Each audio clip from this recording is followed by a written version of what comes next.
So for building Facebook authentication, before that we will build a custom authentication backend. So for that we will go to PyCharm. In PyCharm, down below we will use authentication underscore backend. In authentication backend have lists for our project. One of them will be zango.contrib.auth.backends.model backend. Here model backend authenticates user against the database using the model of zango.contrib.auth. When we comes to zango.contrib.auth, it provides authenticate function. Here Zango provides a simple way to define our own authentication backends, as authentication backends is a class that provides two methods, authenticate and get user. Authenticate function takes the request user credentials as parameters and it will return a user object, whereas get user takes the user ID as parameter and will return user object. So for this we will go to bookmarks, account application. Inside account application I'll make a new Python file with the name authentication, and we'll be making the class for authentication backend and it will have function authenticate and get user. Let's create this. So I'll start making class email auth backend for object function authenticate, which will have request username and password. By default let's put it none for both of them, and at the same time I'll define the second function get underscore user, which will have user ID as parameter. Now for authenticate function it will return user object. So here we will put try user is equal to user dot objects dot get email is equal to username, and we need to import this user. So here we'll write from Zango dot contrib dot auth dot models import user, and here we will check if user dot check password return user, else return none, and in except user dot does not exist, it will return none. Same for get user, we will use try except, and here it is not needed. Here it will return user dot objects dot get pk is equal to user underscore id, and rest will be same. So here authenticate method receives a request object and username and password as an optional parameter, and here we are trying to retrieve user with the given email address and check the password using the built-in check password. This is a method of user model, and this method handles the password hashing to compare the given password with the password stored in the database. Whereas coming to get user, here we will get the user through an ID provided in the user underscore ID parameter. Here Zango uses the backend that authenticate the user to retrieve user object for duration of user session. Now after this we will go to settings, and here we have already added model backend. With this I'll add account dot authentication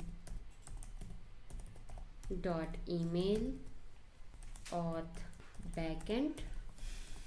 So here we kept the default model backend, which is used to authenticate with username and password, and will include our own email based authentication backend.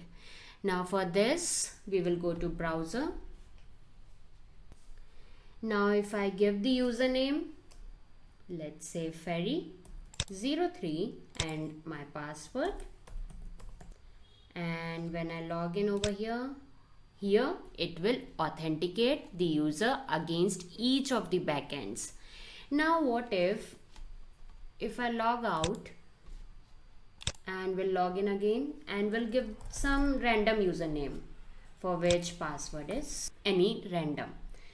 If I log in over here, it will not be able to authenticate because the profile is not getting the correct username with its password which we have set over here.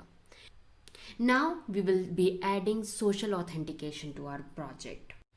So for adding social authentication to our site, we'll be making use of Python Social Auth, which simplifies the process of adding social authentication. So here we have the GitHub repository for Python Social Auth. So we'll go to CMD, come out of the server, and we'll install with the help of pip install social auth app Django with the version 3.1.0.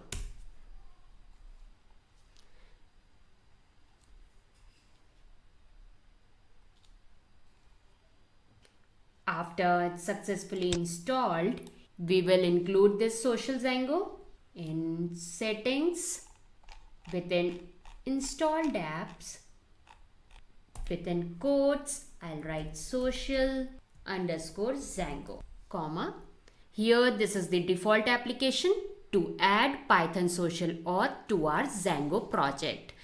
Whenever we add any of the application in installed app, we need to migrate it.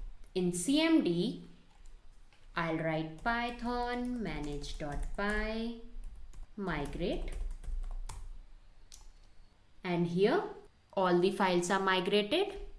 Now we need to add this social login URL patterns to our project. So PyCharm, within bookmarks, here we'll have URLs of our project. I'll set the path for social auth,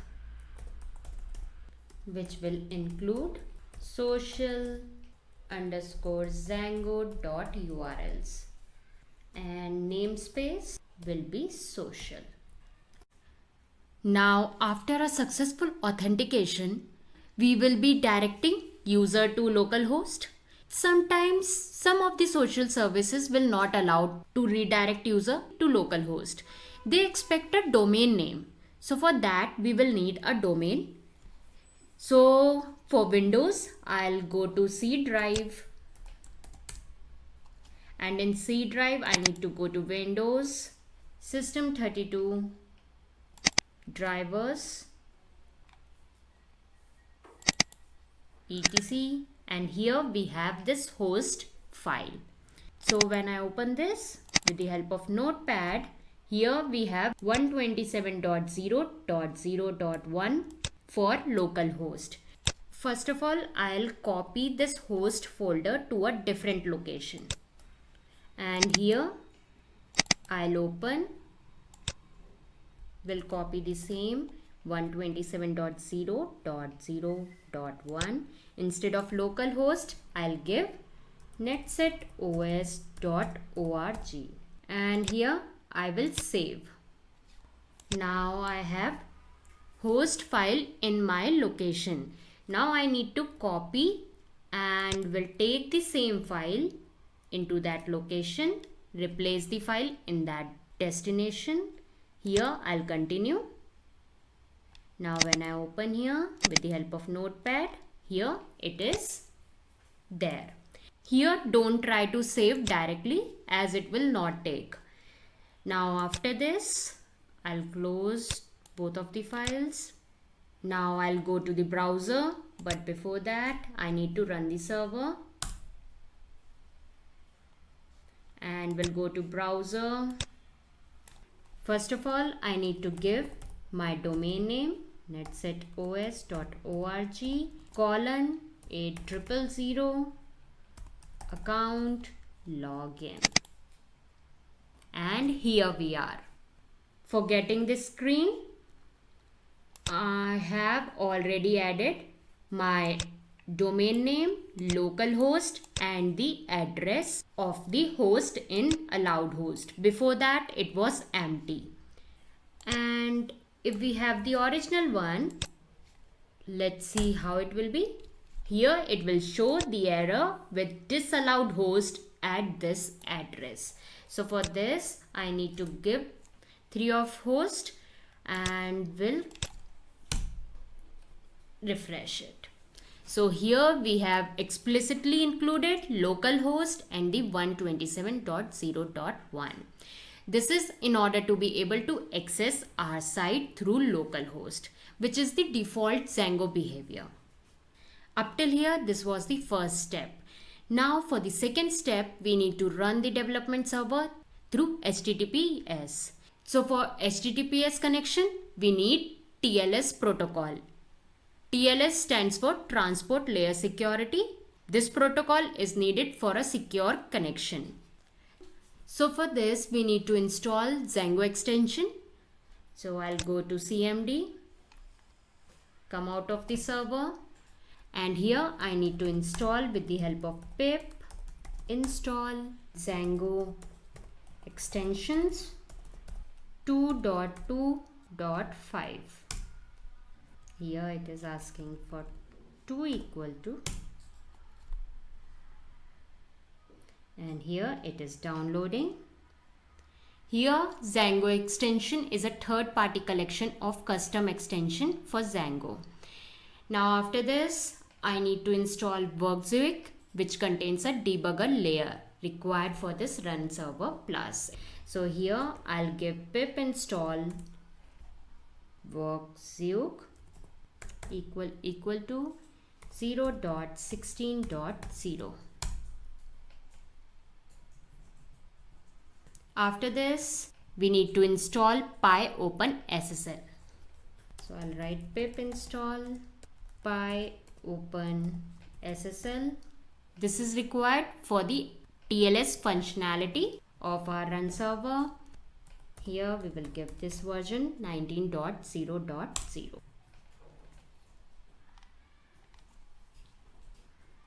And after this, I'll go to PyCharm. In installed apps, I need to add Django extensions. Now we will use the management command run server plus, which is provided by this Django extensions.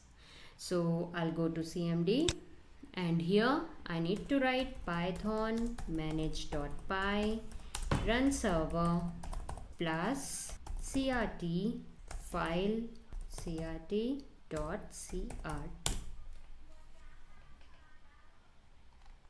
Here Django extension will generate a key and certificate automatically.